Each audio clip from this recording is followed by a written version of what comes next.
이슈토크입니다. 부산시는 안전속도 5030 정책의 계도기간 운영을 마치고 12일부터 본격적인 단속에 들어갔습니다.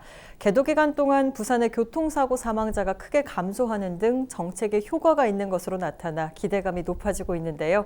안전속도 5030 정책이 부산 지역에 성공적으로 정착하기 위한 방안에 대해 오늘 이야기 나눠보도록 하겠습니다.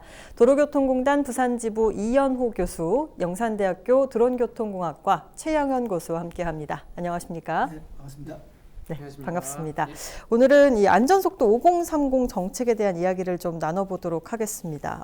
먼저 이 안전속도 5030 정책 같은 경우에는 보행자의 안전을 위해서 시내 주요 도로가 시속 50km, 그 외 이면 도로가 시속 30km로 속도를 제한하는 그런 정책인데요. 이 정책의 도입 배경부터 먼저 짚어주시죠. 2019년 교통사고 사망자 수가 약 3,349명으로요. 네. 2018년 3,781명에 비해서 약 11.4%가 감소했는데요.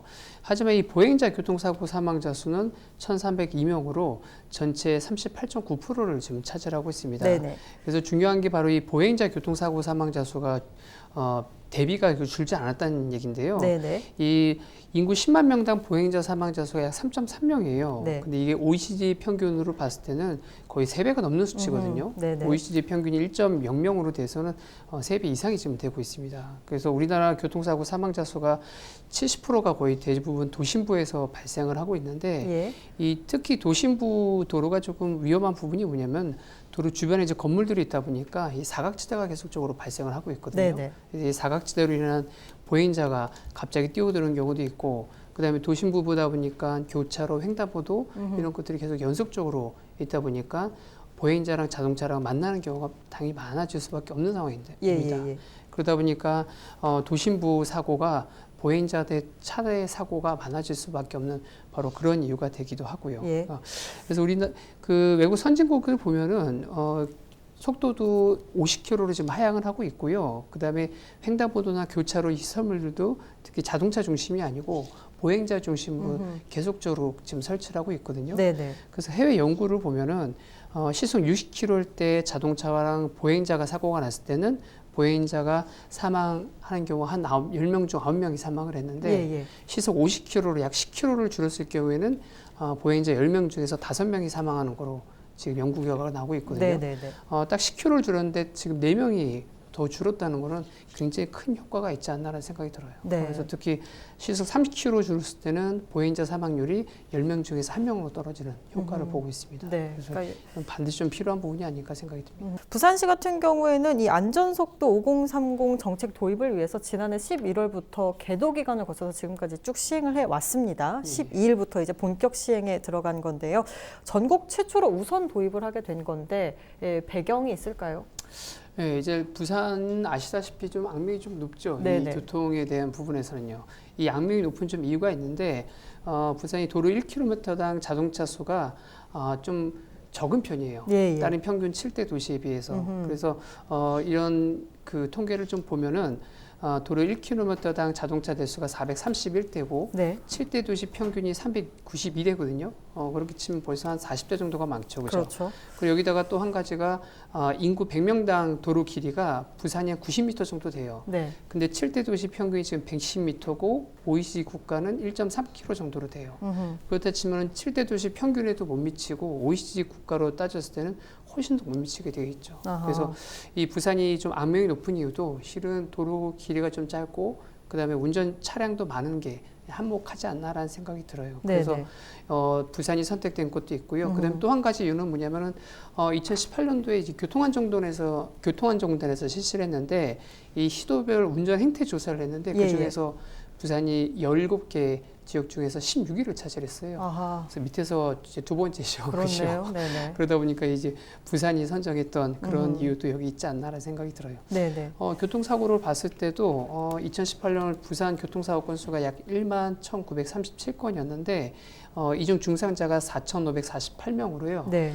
자동차 1만 대당 29.8명으로 정규 평균 27.5명이거든요. 네. 그리고 7대 도시가 25.8명이면은 거의 뭐 꼴찌라고 봐도 뭐 무관하지 않나 생각이 들어요. 네, 그래서 네. 이런 부분이 부산이 최초로 시행한 도입된 그 배경이 아닐까 생각이 듭니다. 부산은 교통사고 사망자의 절반 이상이 보행자일 정도로 정말 대책 마련이 시급하다라는 이야기들은 참 많이 나왔는데요.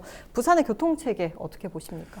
그렇습니다. 외국 사람들이 한국을 보고 보행자가 위험한 국가 이렇게 지칭하고 있거든요. 예, 예. 그리고 부산은 특히 차량이 무서운 도시. 예. 차량이 다니면 굉장히 어울려야 되는데 차가 오면 피합니다. 차가 우선이 되어 있는 도시 네네. 굉장히 어렵죠. 경찰 자료에 따르면 2016년부터 18년 3년간 한국의 전체 교통사고 사망자 수를 보면요. 보행자 사망자 수가 40% 정도 차지합니다. 네네. 부산은 그 교수께서 말씀했지만은 전국 지도에서 마지막 꽁지에서 두 번째로 네. 보행자 사고도 많습니다. 보통 2016년도 보면 180명 중에 86명, 그리고 17년에는 173명, 그리고 18년에는 139명 중 72명으로 3년간 거의 40%에서 50%를 넘나들고 있습니다. 네네.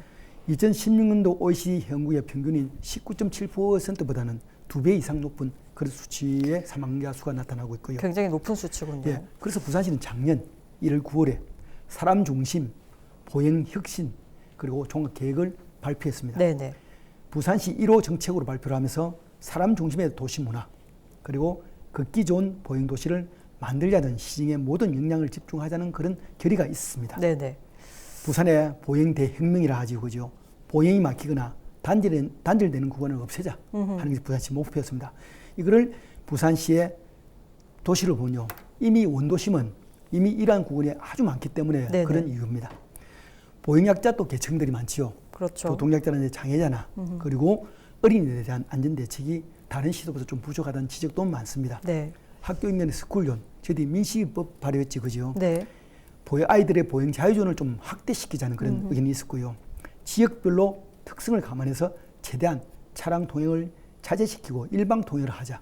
그리고 보행 안전구역을 넓히자는 그런 정책을 추진을 하고 있습니다. 네. 시민이 중심되는 안전한 보행 환경 조성이 반드시 필요하고요. 보행이 불편하거나 무단 횡단이 찾은 곳에는 반드시 보행 횡단보도를 더 추가로 설치해야 됩니다. 이러기 위해서 부산시는 2022년까지 약 35억 원을 투입해서 횡단보도를 1,200여 개 더 설치를 합니다. 네. 지금도 예전에는 400m마다 했지만 지금은 150m에서 200m마다 횡단보도를 설치하고 있습니다. 네. 이렇게 되면 현재 한 11,600개에서 13,000개로 횡단보도가 늘어나게 되고요. 보행자에게보다 편리한 보행 횡단 서비스가 됩니다. 영국이나 프랑스 등 유럽국에서는 보시면요. 네. 무단 횡단을 자주 합니다. 별로 개의치 안 하고. 왜 하느냐는 그 이유는 차가 무단 횡단을 하다도 바로 앞에서 서게 됩니다. 네. 네. 우리는 그런 걸 무시하고 바로 지나가게 되거든요. 네. 보행자 사고 비율이 한국보다는 훨씬 낮습니다. 보행자 교통사고는 심각한 부상으로 이제 이어지거든요. 네. 사망까지 가고요. 특히 심야 시간대. 그리고 사람이 많은 곳에 보행자 사고가 자주 일어나고요. 맞습니다. 우리도 이제는 차를 멈추는 선진교통 문화를 정착시키는 것이 중요 과제고요. 보행자도 보행 수칙을 반드시 준수할 필요가 있습니다. 네네. 연구 결과에 나왔습니다. 시속 10km만 줄였는데도 사망자가 확 감소하는 그런 효과가 이미 나와 있는데 계도 기간 동안 물론 효과가 있다고 입증은 됐습니다만 실제로 어떻게 효과가 있었습니까? 우선 2017년 6월 달에 영도구에서 우선 시범 시행을 했었거든요. 네네. 그래서 당시에 이제 이걸 할 때도 이제 좀 많은 반발이 있었어요. 속도를 갑자기 줄이게 되면은 이 속도 줄임에 따라서 교통의 흐름도 좀 안 좋아질 것이고, 그다음에 택시 운전하신 분들은 당연히 속도를 줄이다 보니까 손님도 더 적게 태우고 이런 것들이 발생할 거라 예상을 했는데 예. 생각보다는 그렇게 많은 속도가 줄어들거나 시간이 늘어나는 효과를 보지는 않았어요. 별 차이가 없었군요. 예, 그렇게 많이 차이가 나지 않았어요. 예. 통행 속도가 시행 이전에 비해서요. 주간 주행 속도가 약 1, 2km밖에 차이가 안 났거든요. 하지만 전체 사망 사고는 24.2%나 줄었어요. 많이 감소했군요. 예, 근데 심야 사고는 42.2%, 보행자 사망 사고는 37.5%가 감소를 했어요. 영도구에서는 6개월 정도 예. 시행을 했을 때요. 네. 그래서 이제 택시 요금 영향이 어느 정도 영향을 주는지도 이제 시험을 한번 해봤는데 네.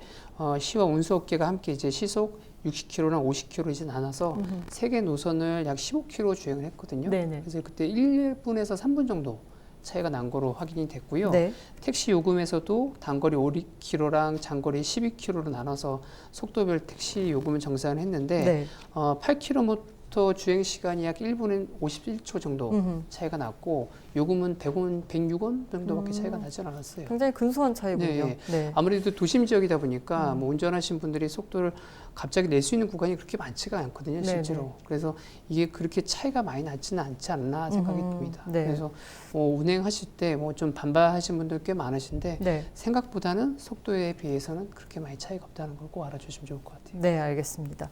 자료를 또 살펴보니까 뭐 지난해 11월부터 이제 계도 기간을 거쳐서 시행한 이후 이달 초까지 이 발송된 계도장이 27만여 건에 이른다고 합니다. 네. 굉장히 많습니다. 그렇습니다. 계도 기간이라서 일단 뭐 범칙금이 부과된다든지 이런 부분은 없지만 상당히 많은 네. 양이라고 생각이 드는데 이제 처벌이 가능합니다. 네. 단속 대상 또 네. 처벌 규정도 짚어주시죠. 네. 부산에서 운전하면 레이스하는 이 광경을 자주 봅니다. 네네. 운전할 때 겁나시죠, 그죠? 네, 맞습니다. 예, 속도가 안전속도 워낙 빨라서. 맞습니다. 네. 5030은 시내 간선도로 및 보조 간선도로의 최고 제한 속도를 원래 시속 60km에서 낮추는 그런 그 정책이었습니다. 네네. 이렇게 속도를 낮추면 교통사고를 많이 줄일 수 있다는 그런 결과가 나와 있고요. 네. 별도 규정 없이 근거 사항이 있던 이제 이면도로상 최고 속도는 30km 그리고 간선도로는 50km로 이렇게 규정을 하고 있습니다. 네네. 부산 전역의 간선도로가 총 824km 정도 되거든요. 네. 그리고 이면도로는 3,808km 정도 됩니다. 네. 이런 모든 도로에 적용이 가능하고요.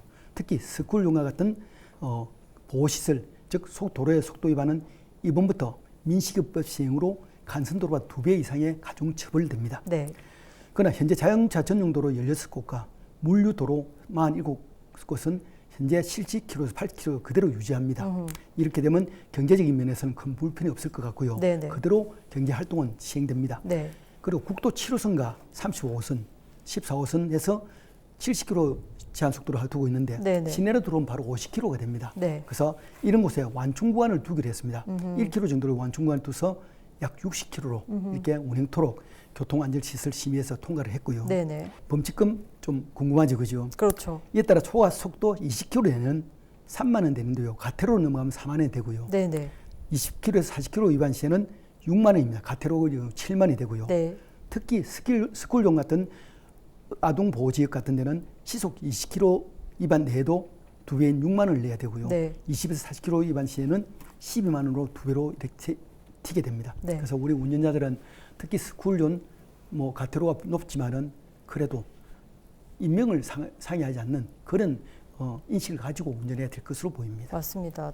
해외 이야기도 잠깐씩 나왔었는데요. 이미 뭐 속도 제한 정책의 효과가 입증돼서 꽤 오래전부터 이것을 시행하는 국가들이 참 많습니다. 네. 대표적인 사례 좀 짚어주시죠. 예, 그렇습니다. 물론 속도를 낮추면 교통사고율은 감소합니다. 네. 이건 상식적인 일이고요. 부상도 적게 당합니다. 외국의 경우는 미국이나 유럽 선진국에서는 이미 20년 전부터 네. 간선도로는 제한 속도를 50km 이하로 조정을 해서 운영하고 있습니다.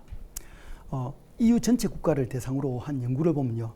전체 도로상에서 평균 속도를 5km 감소시키면 연간 교통사고 사망자 수는 11,000명, 그리고 부상자 수는 18만 명을 감소시킬 수 있다고 보고요. 네. 이로 인해서 일어나는 경제적 효과는 연간 약 300억에서 400억 달러 정도 됩니다. 네. 자, 이거는 우리 하나로 한 사람은요.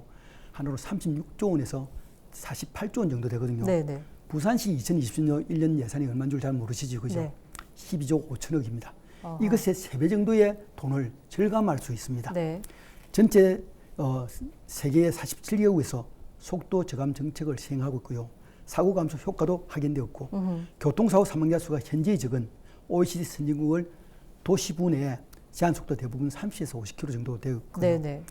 60km에서 50km 낮춘 네덜란드 같은 경우는 67%, 그리고 덴마크는 24%, 헝가리는 18.2%, 프랑스는 30%, 그리고 노르웨이는 24% 정도 교통 사망 사고율을 감소시키는 효과를 가졌습니다. 네. 결론적으로 저희들 보면요, 제한 속도를 낮추면 돌발 상황 때도 충격량이 감소돼서 네네. 사고에 반응하는 인지 반응 시간이 단축돼서 피해를 크게 줄일 수 있다는 그런 결론에 지혜 있다고 볼 수 있습니다. 네. 안전속도 5030 정책 외에 또 다른 보행자들의 안전을 위해서는 여러 가지 장치들이 필요하다고 생각이 되는데요. 어떤 부분들이 좀 필요하다고 보십니까? 예, 지난해 그 한국교통안전공단에서 조사를 했는데요. 네. 이 신호 없는 횡단보도에서 이제 보행자가 횡단하려고 기다리는 경우에 운전자가 몇 퍼센트 정도 양보를 하는지 봤더니 네. 약 11.3%에 불과했습니다. 굉장히 낮군요. 거의 11.3%. 안 하고 있다는 거죠. 네네네. 특히 우리 보행자 사고가 어디서 가장 많이 발생을 하냐면은 네. 횡단보도 인근 이외에도 이면도로에서 많이 발생을 하고 있거든요. 예, 예. 이면도로에서 약 70%가 보행자 사고로 발생을 하고 있는데 이게 무슨 얘기냐면은 운전자가 이 보행자에 대한 인식이 별로 없다는 뜻이에요. 맞습니다. 이면도로는 실은 운전자가 먼저가 아니고 분명히 보행자가 먼저거든요. 네. 그럼 보행자가 나올 때는 좀 기다렸다 가야 되는데 대부분 클락션 울리고선 보행자가 비키도록 이렇게 운전을 하고 있거든요. 네네네. 그래서 실은 제일 중요한 거는 인식의 문제가 아닐까라는 생각이 들어요. 네네. 그래서 지금 이 5030 정책도 이제 가만 들여다 보면은 실제로 속도에 대해서 많이 주는 건 그렇게 없으실 거예요, 아마 네네네. 운전자분들이. 네. 그래서 지금 교통사고가 준 가장 큰 이유는 이 정책을 함으로 인해서 운전자들의 인식이 예전보다는 조금 낮은 게 바로 교통사고를 줄이는 가장 큰 효과가 있지 않았나 생각이 들어요. 네네. 그래서 지금 5030 정책 이외에도 실은 운전자한테 교통안전 교육이 반드시 필요해요. 운전면허증 처음 취득할 때 교통안전교육을 1시간 듣거든요. 네네. 1시간 듣고 나서 평생에 듣는 교통안전교육이 아예 없는 편이에요. 전무한 편이에요. 네네. 그래서 뭐 적성검사 기간이나 이런 기간이라도 한 2~3시간만이라도 교통안전교육을 통해서 운전자들한테 인식을 다시 한번 줄 수 있는 네. 그런 것들이 필요하다고 보이고요. 네. 그다음에 보행자의 수도 마찬가지예요. 보행자가 이면도로에서는 운전자한테 보호를 받는 대상이지만 하지만 보행자도 정확하게 횡단보도를 통해서 무단횡단을 하지 말아야 되거든요. 네네. 근데 이런 부분도 역시 어렸을 때부터 주기적으로 계속 교육이 돼야지만 진행이 되는 부분인데 네. 우리나라의 안전교육은 교통안전교육이랑 일반 지진안전교육이랑 전부 다 같이 하고 있어요. 네. 그래서 교통안전교육을 별도로 떼서 교통안전교육만의 다른 안전교육의 장치를 아주 어렸을 때부터 계속적으로 지속했을 때 장기적으로 플랜을 봤을 때 교통사고, 보행자 교통사고를 지금의 한 3분의 1 정도 줄일 수 있지 않을까 생각이 듭니다.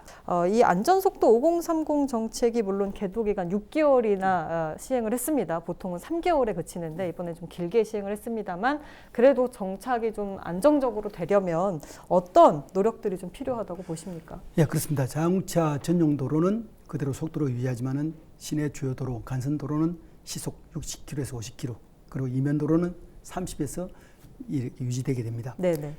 정부에서 6개월간 계도 기간을 거쳤지만은 조금 더 홍보를 할 필요가 있습니다. 아직도 많은 운전자들이 네. 인지를 못하고 그 감시 카메라만 벗어나면 가속을 하기 시작합니다. 예, 맞습니다. 특히 거북 구간에 곡각 지점에서의 가속은 굉장한 위험을 일으키거든요. 네. 운전자가 오늘부터 시행되는 제한속도 50km라는 사실은 인지는 많이 하고 있지만은 그러나 제한속도를 지키는 목적은 모든 운전자가 많이 인식하도록 하기 위한 것이기 때문에 계도에 대한 즉 공감대를 넓히는 방안이 필요합니다. 네. 그리고 특히 운전하면서 속도를 준수하면서 50km 갈 때 타 차량한테 추월당하거나 또 천천히 간다고 뒤에서 크락션을 울린다든지 이럴 경우에는 운전자가 많은 스트레스 받게 됩니다. 네네. 이러면서 교통사고가 일어나게 되거든요. 이런 것에 대한 인지를 바꿀 필요가 있고요. 네. 단속 카메라의 단속 기준도 강화되었지만 과태료 부과보다는 이미 계도기에는 6개월을 지났지만 조금 더 계도하는 시간을 가질 필요가 있습니다. 부산경찰청에서는 시민들에게 과태료 부과하는 것이 목적이 아니고 네네. 안전속도 5030을 정착시키는 것이 목적인 만큼 이런 데 대한 계도기한을 더 늘릴 필요가 있다는 저는 보고 있습니다. 네네. 제한속도 준수는 속도보다는 안전을 중시하는 사람 중심, 보행 중심의 교통도시로 부산시가 나타나야 되거든요. 네. 교통문화 선진국가가 되어야 됩니다. 마지막으로 드린 말씀은 교통은 흐름이고요. 또 교통은 사람입니다. 즉 2027년까지 우리 자율주행 차량이 4단계로 이렇게 상용화되면요. 우리의 모든 가속에 대한 교통사고 우려는 사거리 없어질 수 있습니다. 네네. 어떻든 우리 부산이 교통 선진문화 도시로서 세계 속에 우뚝대기를 우리 모두 노력할 필요가 있다고 봅니다. 정책이라는 건 정책일 뿐이에요. 운전자가 지키지 않으면은 그냥 아무 의미가 없는 거거든요. 네네. 그래서 과속 단속 카메라 있는 데서만 이제 지키시는 분들이 꽤 계시는데 그냥 이거 자체가 원래 내 속도가 50km라는 걸 좀 인지를 해주시면 좋을 것 같아요. 그래서 저희 교육생분 중에서 제일 안타까운 분들이 뭐냐면은 사고 나서 오신 분 중에서 속도를 좀 줄였으면은 그때 사고가 좀 더 줄었을 텐데 이런 얘기를 많이 하고 계세요. 네네. 그래서 당장에 사고가 안 나서 별로 불편한 거에 대해서만 인식을 하시는데 내가 속도를 줄임으로 인해서 사고를 더 줄일 수 있다는 그런 인식이 먼저 가장 필요하지 않을까 생각이 듭니다. 제한 속도는 권고사항이 아니고요. 우리 모두의 안전을 위한 교통법규로 인한 그런 의무사항입니다. 모두의 안전을 위해서 여러분 모두 제한 속도를 반드시 지켜주시기 바랍니다. 이슈토크 여기서 마칩니다. 고맙습니다.